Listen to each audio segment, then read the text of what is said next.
Hello, hello, hello, hello, how y'all doing? I know I look identical. I just released a video on Sage. It was great fun to do. Really cleared the air on how I use Sage and how I personally think Sage should be used. Again, they were just my opinions, so on and so forth. I wanted to talk to you guys today about a really interesting topic. Going back to that really dramatic, traumatic Facebook group, one of the topics I want to talk about is what defines a real witch versus a fake witch.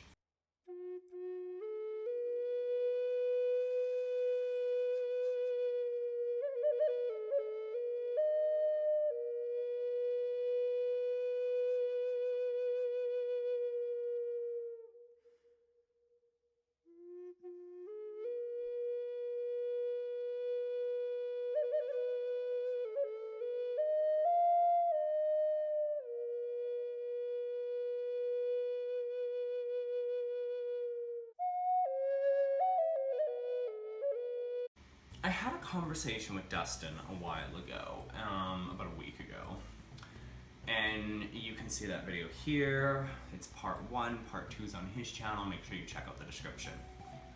But in this video, I basically said that a fake witch is somebody who prevents another witch from learning or from practicing their craft.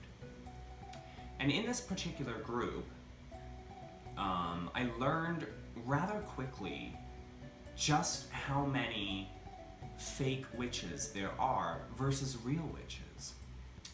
Now, I explained to them that my craft, and I'll explain it to you, is very, I'd almost say basic. I'm very much into herbs, as you've seen through all of my herb hauls and a few that are coming in the future.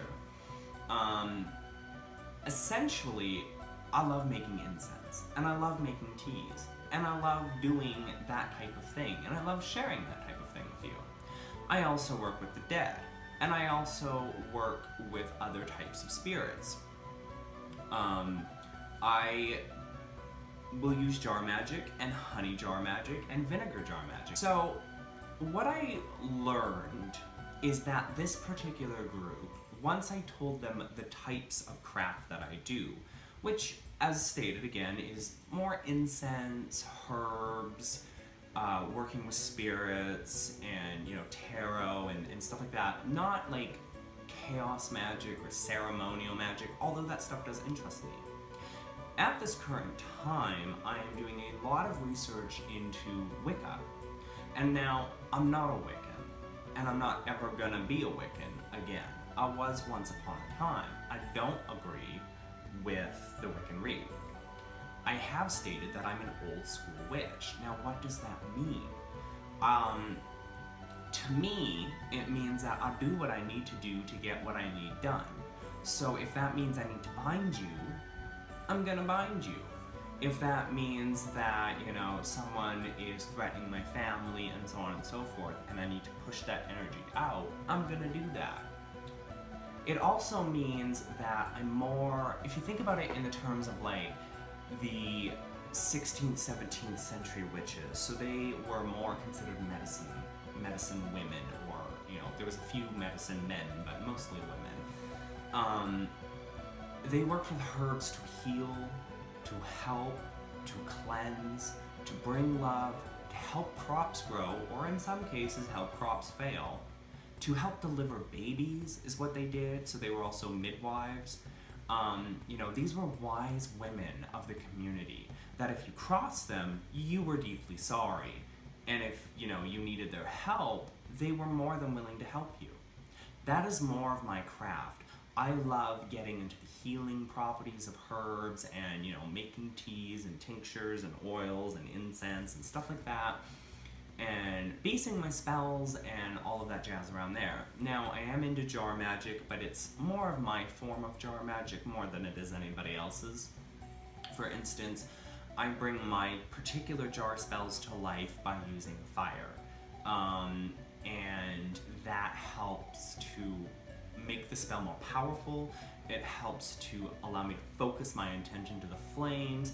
It helps to do that type of thing. That's basically how I do my jar magic. I bring it to life through fire. I let it play itself out. I feed it daily or sometimes every other day, depending on what I need on that specific day. And then once the jar magic has done its deed, you know, I throw it out. I either bury it in the graveyard or I throw it into the river because I want, you know, it's done its thing, it can go away. But in discussing these topics with this group, I found that this particular group doesn't like that. They think you're some new agey bullshit witch who's just a little baby witch who doesn't know what they're doing. Now, I've been doing this for 10 years, and a couple of those years, you know, as I've told you in another video, I took time away, I left my path, and recently I've come back to it. I've been doing this for a while, so I know my craft and I know my experiences. Now, I'm constantly learning. I'm constantly reading books. In fact, I bought a few books, and I'm reading through them, I'm making notes. I've got videos coming to explain some of the things I've learned that I want to share with you guys. And it really seems that when you share in this particular group, and in a few other groups, and even subreddits, and sometimes on YouTube, basically when you share, you're gonna get challenged, okay? People are going to challenge your ideas, your concepts, your practices, and that's fine. Everybody has an opinion. People have questions. People want to know, well, why are you doing it this way when I do it this way? What is your reason for doing it that way? You know, stuff like that. That's fine.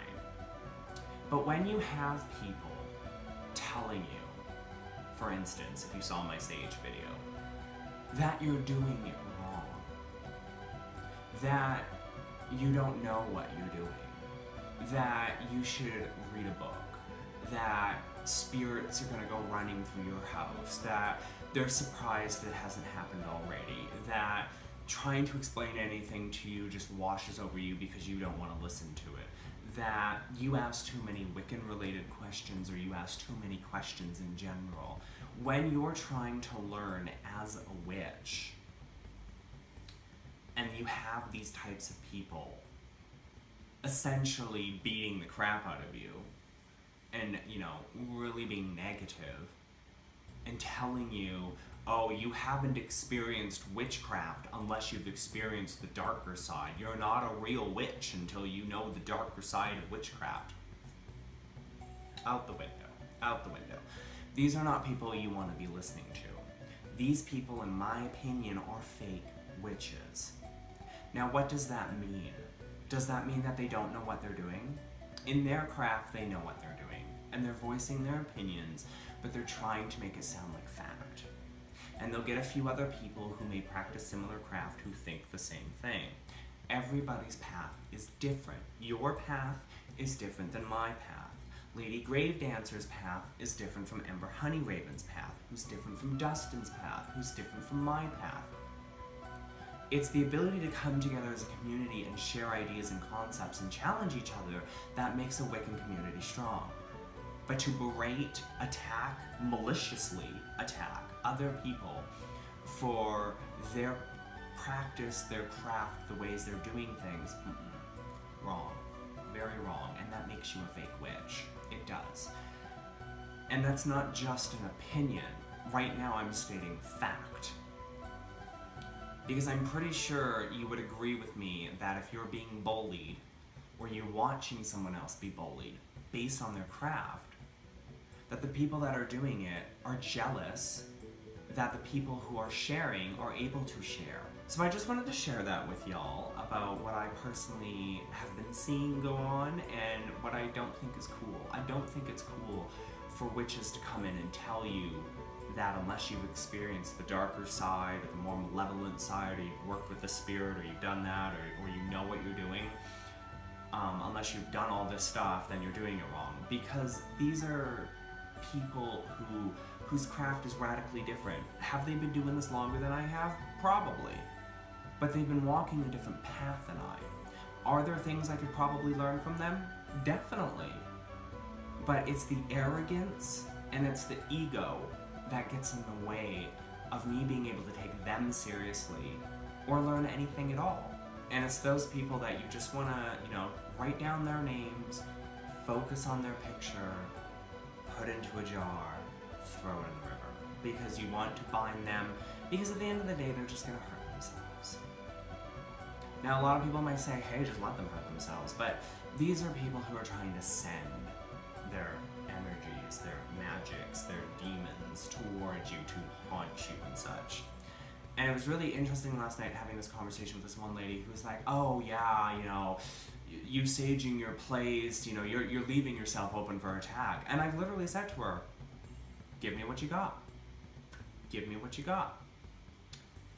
And she basically put on Facebook, let me read this to you. So I said, well, if you're such a powerful witch and you've been doing this so long, let's see what you've got. So she wrote, oh, I have permission? Well then.